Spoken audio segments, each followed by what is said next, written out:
Hi, my name is Naija Watkins, and this is my podcast. I have been pondering about starting a podcast for a very long time now, and I'm grateful that this internship is kind of forcing me to do so because I've thought about it, I've even planned it out, but I've never just went through with it. So I'm grateful for this.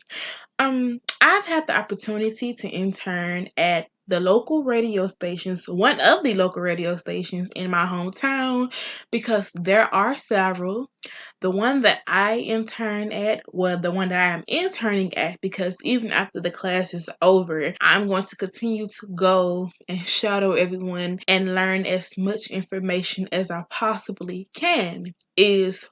So the radio station is an urban based radio station, meaning it plays a lot of R&B and hip hop, the particular station that I interned at. But even though I interned for the Power 1071 station, the whole radio station as a whole has about 5 different stations through it. It has a gospel station, it has a old school and R&B station, it had an ESPN station, it had a Fox station that although the monitor was there, someone was controlling it from up in the Atlanta area. And there's one more station that it has that I cannot remember right now.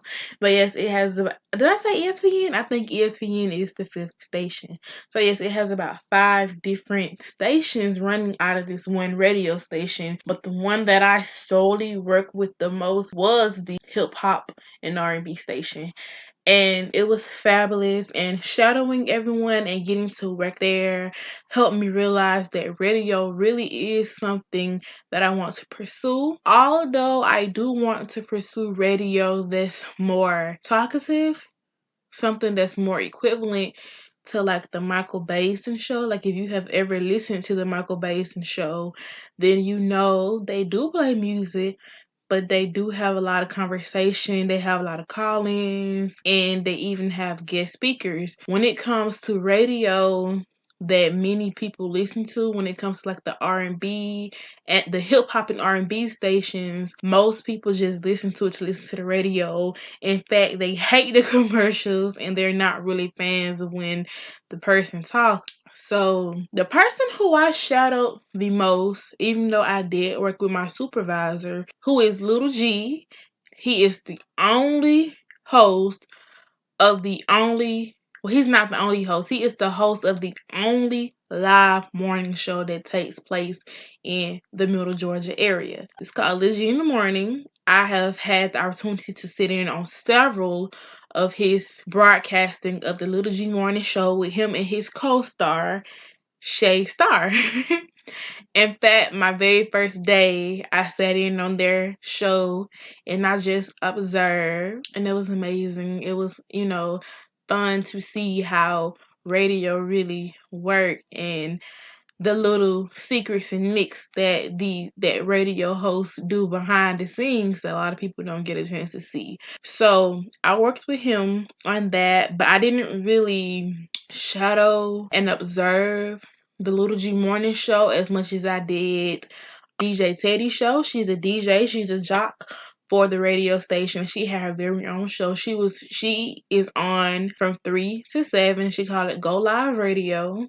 And I really learned a lot from Teddy. Like, even after the internship class is over, I am going to continue to go up to the radio station and just observe for her. Teddy is amazing. She has allowed me to run the board for her as she is giving her live broadcasting. So she showed me the board and she allowed me to do that, which is good because if anybody know, radio is live. Like, radio cannot be edited when it's live. Well, nothing can be edited when it's live.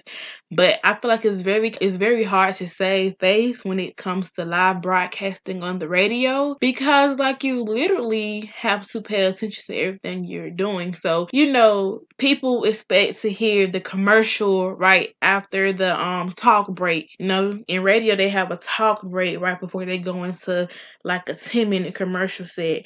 And she would allow me to do that, and it was kind of crazy because when I first started doing it, there would be a delay, and the other jocks that work there, they would come in and be like, Teddy, what's going on?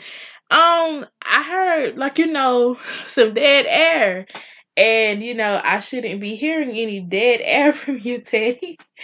And it was just an amazing experience, and now I am running the boards for Teddy, and I'm doing a wonderful job, and I like it, and she believes in me so much. That is the crazy part about it.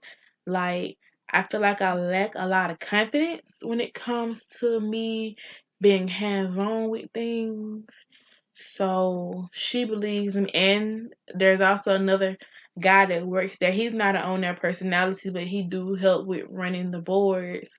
And he was like, you can do it. They believe in me so much, and I feel like I lack confidence when it comes to certain things, even though I do what I love. I am very sensitive, and when I do something and I put my all into it, I just don't want to hear anything bad about it. So that's something that I'm working on. I'm working on how to be more confident in myself and more confident in my ability to do the things that I love to do. So yeah, that was a little bit about my internship. Oh, before I forget, and I also have had the pleasure of recording different PSIs and different commercials, recording them myself, editing them, uploading them to the TLC, which is where their commercials play out of, and sending them over to the disc where everything is located, how everything plays.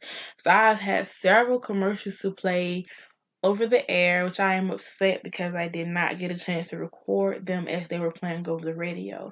But that was such a good thing for me. Like, I literally had people texting me that I have not spoken to in years saying, hey, did I hear you over the radio?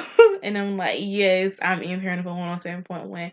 So that was an amazing opportunity. Okay, so now since that has been talked about, I think it's time to get into what this episode of my podcast would be about. Now, I'm not sure how many people have ever heard like the crime rate increases during the summertime, or like heat make people do crazy things. I've just always heard that like when the summertime comes, crazy things are about to happen. The crime rate is increasing. People are just doing crazy things. And I'm not sure how many people have heard anything like that. But I have. I've always heard it. In fact, this is a little joke. When I was a senior in high school, and I want to say it was maybe about March or April. I'm going to say March because that's when it starts to warm up in my hometown. It never really cools down, but it starts to get like super hot. And our teacher was like, guys, it's getting hot outside. And he just paused and he was like, even though it's getting hot, I still want you guys to keep up with your good behavior. And we all looked at each other so confused, like, what does the weather have to do with our behavior? But I guess that's actually a real thing. I never really paid attention to it, so I'm not sure if people act up even worse in the summertime when it's hot. I never really paid attention to it. But I think I'm gonna start because I've heard way too many people make comments about it. So it has to be some type of truth to it. Okay. So today on my podcast, I can't believe I have a podcast. Like, that is so, I can't believe I'm starting a podcast. Like, I've been putting this off for so long, and I'm so fortunate that this internship class is forcing me to do something that I've been putting off that I should have been doing. And I'm going to continue with this on through my senior year of college and even afterwards, because this is something that I want to do. Okay, so back to the original topic at hand.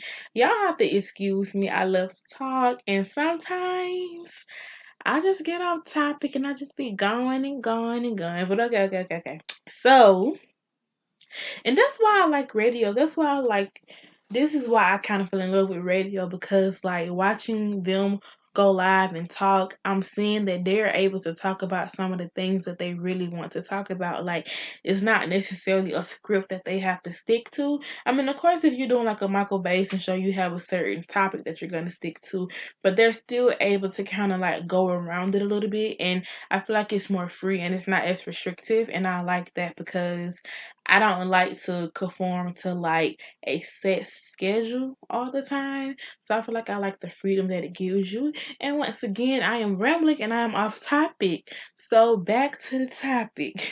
Summertime. Okay, so there have been like a lot of major things that have been going on this summer. I feel like every summer something drastic starts to happen, you know? A few summers ago, it was the shooting at the Orlando nightclub, and just so you know what? Now that I think about it, maybe he does make people do crazy things and violence increase. So one of the things that I saw this summer that really kind of tugged on my heartstrings a little bit and had everyone in uproar on Twitter, and it was a major thing for conversation, was what happened to the black family in Arizona. It happened to the black family in Arizona.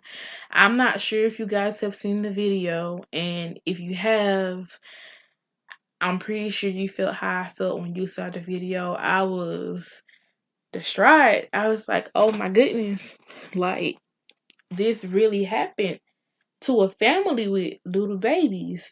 So if you're not familiar with what I'm saying, it happened in Phoenix, Arizona.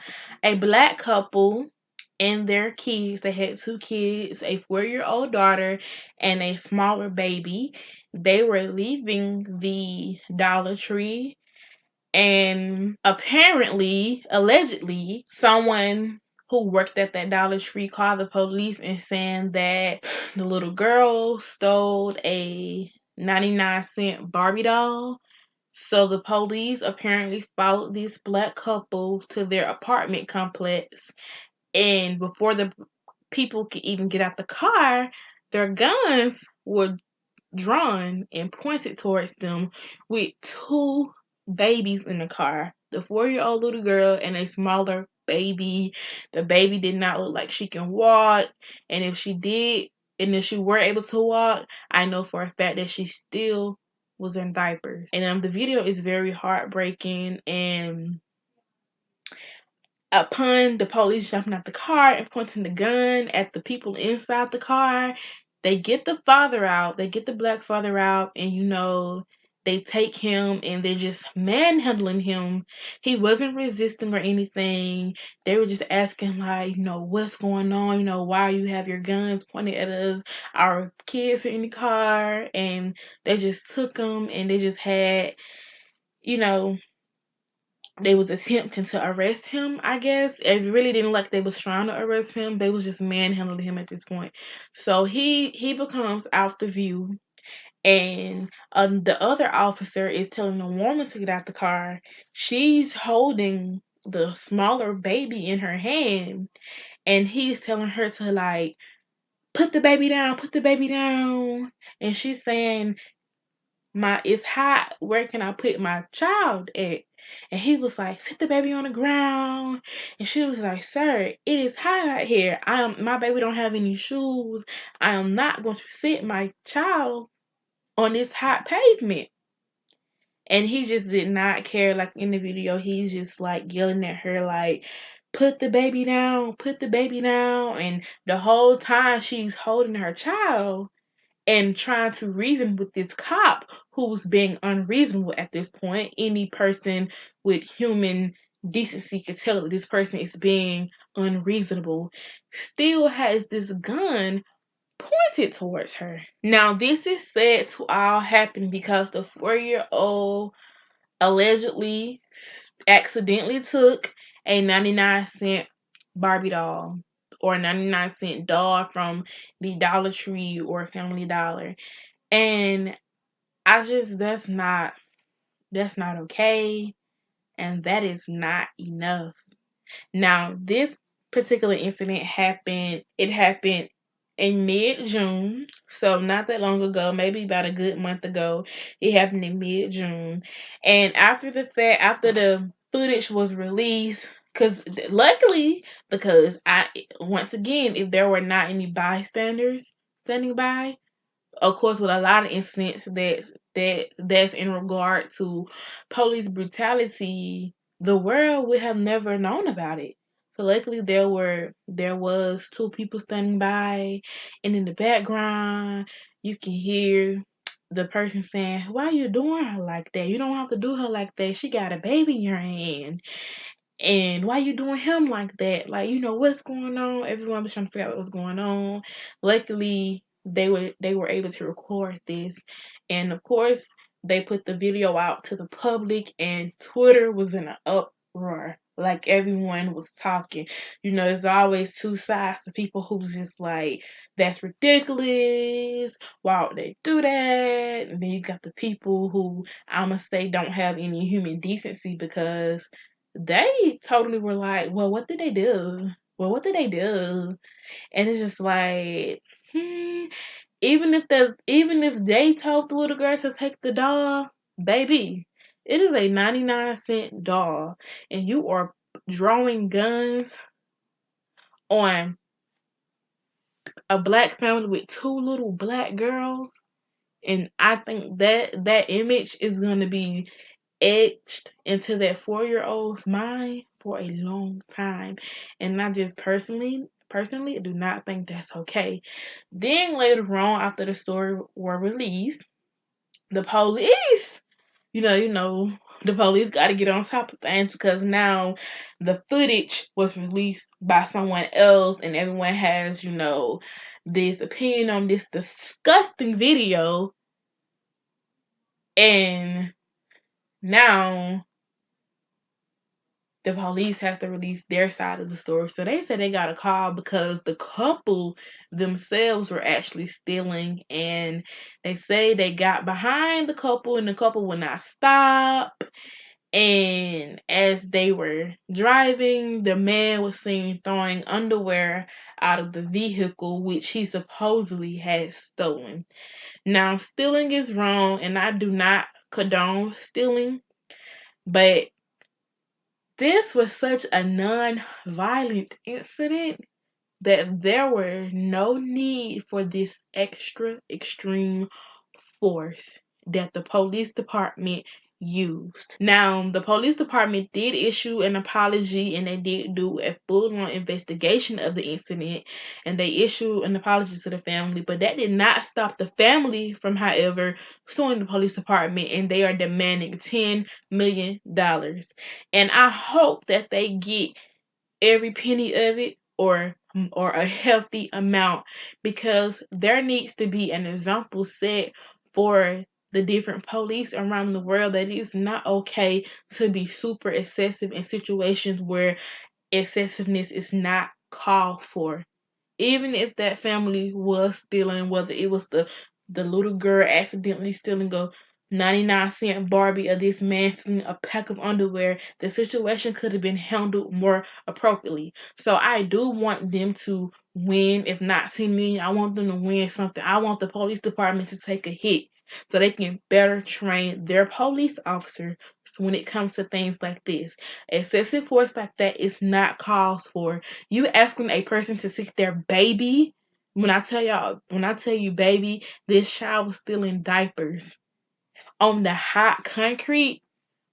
A lesson needs to be taught. That is excessive. When a woman is constantly yelling, "Hey, I'm pregnant," and you're still being disgusting towards her, yelling threats towards her, and you have a gun drawn towards two kids, two young kids, that's not okay. So I most definitely do. I very much do. I really do.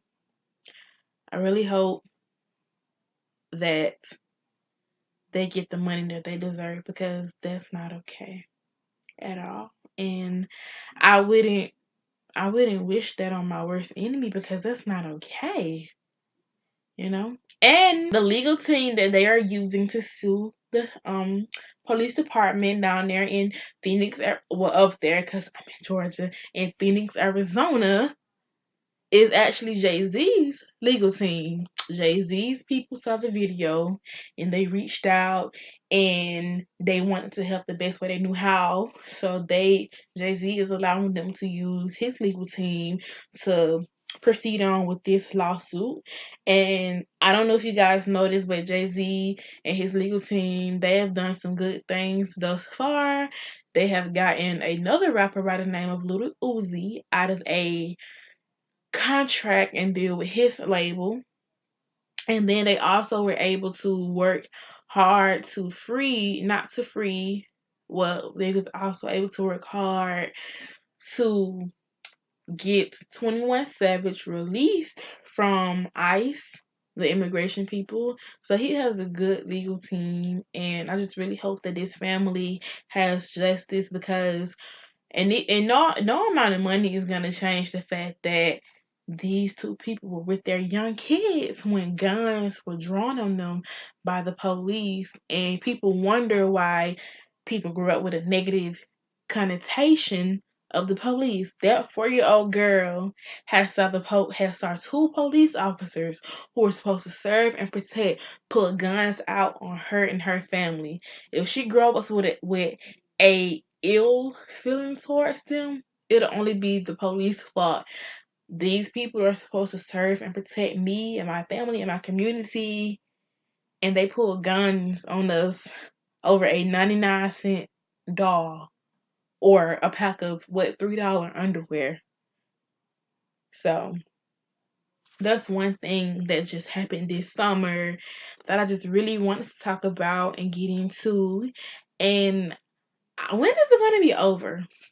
Like, for one, I am tired of hearing about the excessive force that police around the country, and even though I'm gonna say country because I can't really speak for like the world, because I don't really hear much about the world, which I'm sure that people of my complexion, my people, I'm pretty sure they get treated bad all over the world, because apparently that's just what the world do. The world beats up on Black and brown people, and it's not okay. But yes, it's not okay for police officers around the world to use excessive force, especially over minor things. When it comes to people who look like me, when it comes to my people, that's not okay. And I feel like someone really needs to bring awareness to this. And I'm going to try to bring as much awareness to it as I possibly can, because it's not okay. And these police departments and these police chiefs need to do a better job at training the men who are meant to serve and protect the communities that they work in and not harm the people. So that's just one of the major things that happened it shook me up inside, didn't make me feel good. And I remember when it first happened, I think I had just started my internship like maybe a week prior to that, a week and a half prior. So when it first happened, DJ Teddy, she did mention it over the air briefly for a second. Like I said, with the type of radio they do, it's more about the music and less about the talking, but they do get talk breaks in between. So she did mention it, and just say like, oh, it's just sad that it had to happen. So I was grateful for that. And as she went on with her show and played the music and stuff, me and her was able to sit there and discuss it and have a discussion about it behind, you know, off air. Off air. Yeah, so that's one of the things that just rubbed me the wrong way, and I absolutely did not like it whatsoever. Okay, now on another note, something that's not as deep, but still kind of deep, and was most definitely a conversation that was had on Black Twitter, was recently it happened more recently, and it involved singer Chris Brown. He was in some hot water, some very hot water with the ladies of the black community. Um, Chris Brown just released a new album like last week entitled Indigo. This album has about 32 songs on it. And one of the songs on this album is named Need a Stack, and it features Lil Wayne and Joyner Lucas. Now, on this song, Chris Brown had a line, and I'm not going to quote it word for word because this is Chris Brown we're talking about, and it could be a little explicit, and I want this to be as clean as possible. In the song, he says, I only want to deal with the black women with the nice hair. Chris was immediately called out for this comment because a lot of black women took it as him discriminating against a lot of the people in the black community. Then there were people who took over him and said, Chris said nice hair. He didn't say good hair. So if you were offended, then apparently you don't think you have good hair. But a lot of women were nice hair because it was the line was nice hair. But a lot of people took it as Chris saying, okay, everyone know there is this thing in the black community, and it comes from the past long ago where everyone automatically assumes that if a person have a looser curl pattern, 9 out of 10, the black females that had the looser curl patterns and you know, the hair that was more manageable and more curly rather than more kinky, typically are of the lighter skin. Not all the time, but typically in the black community. So a lot of people took it as Chris saying he do not like dark skinned women. So when he stated that, a lot of people took it as that. So then the conversation switched from hair to him being a colorist. And one person that called him out is Tokyo Vanity. She is a social media star. She appears on Love Hip Hop Atlanta, and she also makes music. She left a comment under the Shade Room that said, I don't know why you guys are surprised. Chris doesn't even like dark-skinned women. I have a friend that was at the same club as him a few years ago, and he said in his own words, no darkies allowed in his section. This is something that Chris Brown responded back to, and him and Tokyo Vanity even had a little back and forth thing going on. This is something that DJ Teddy also said on the radio. And in fact, when I was at the radio station with her earlier today, in her opinion, she basically was like, all right, the hair comment was so last week. We about to get over it. Y'all need to go get that new Indigo album because I ain't stunned. They talking about I'm not stunning anybody who's saying he's canceled. That album is fire. Go listen to it. Forget the comments. So that right there let me know that the comment really didn't affect her as it did most of the women. I'm not even going to say most of the women, but a nice, decent amount of the women in the black community. Now, me personally, I do think his hair comment had something to do with the type of women he like. And if anyone knows Chris Brown, you know the type of women you have seen him with. You know, every woman we have seen him date was either a woman that was mixed, or a woman that was very light skinned, or a woman that gave off exotic vibes, foreign.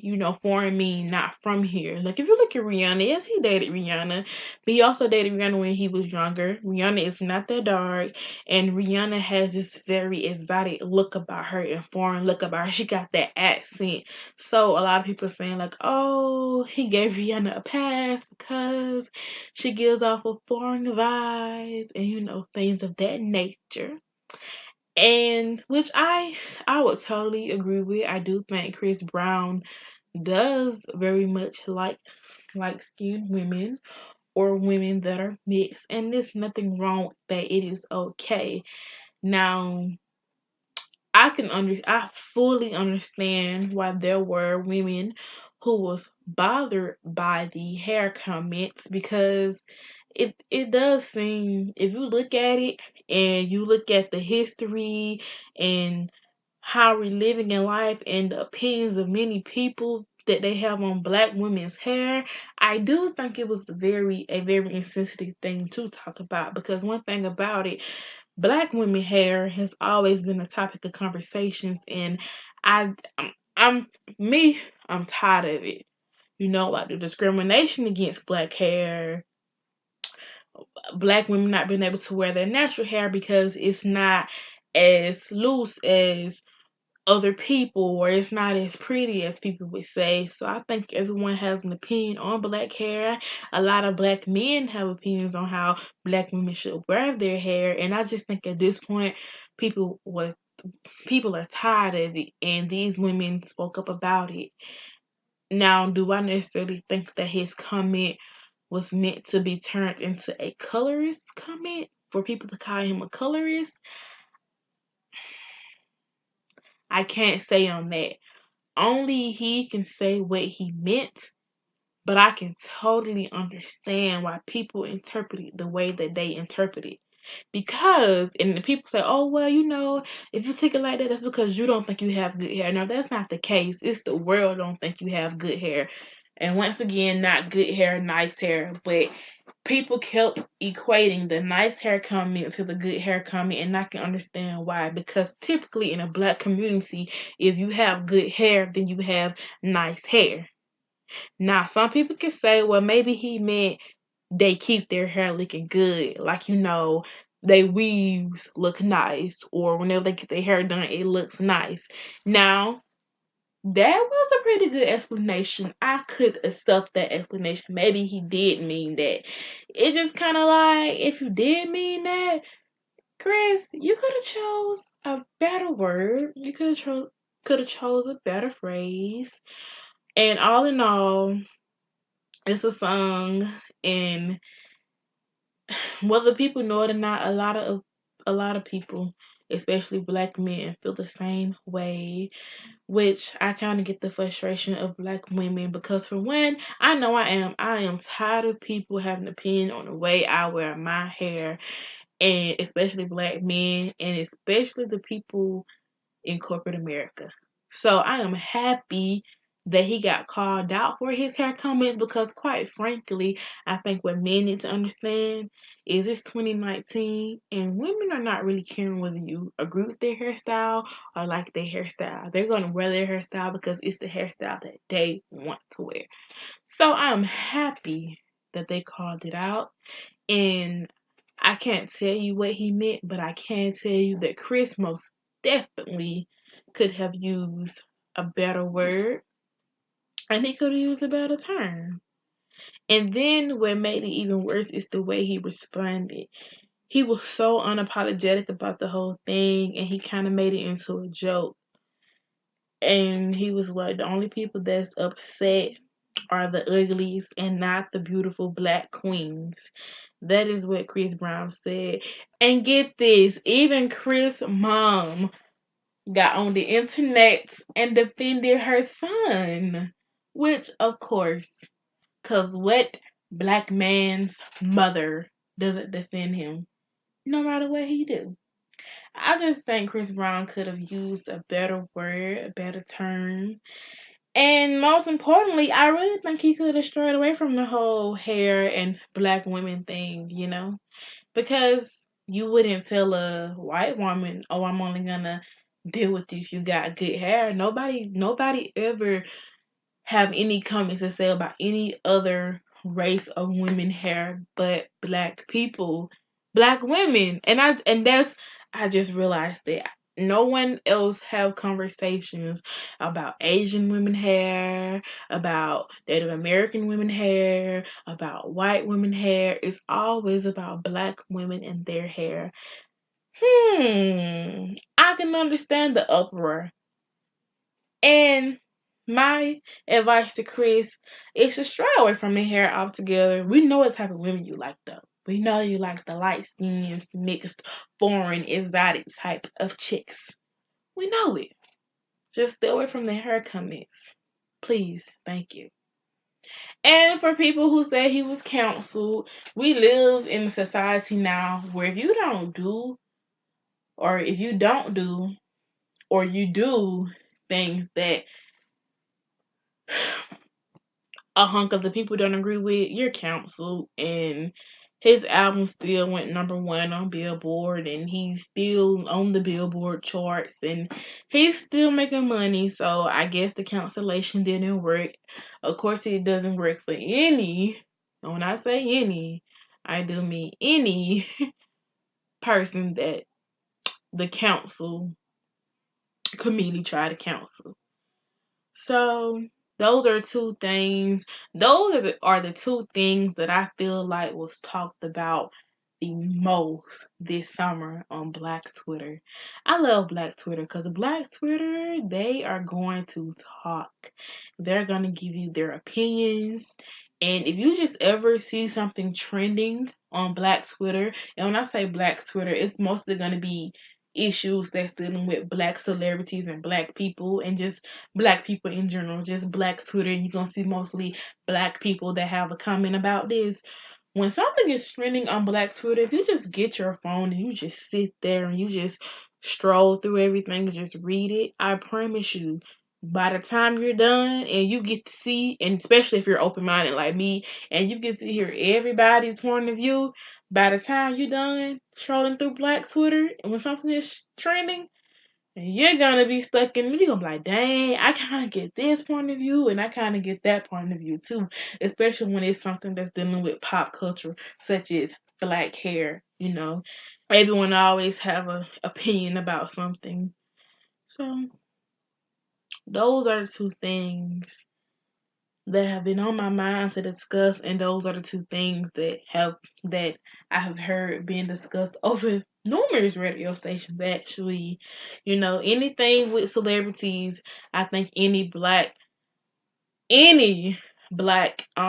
radio station that's based in an urban community will comment on it, especially if it's with Chris Brown, because we all know Chris Brown has been in hot water since the Rihanna incident. Everyone always ready to be like, Chris did this and Chris did that.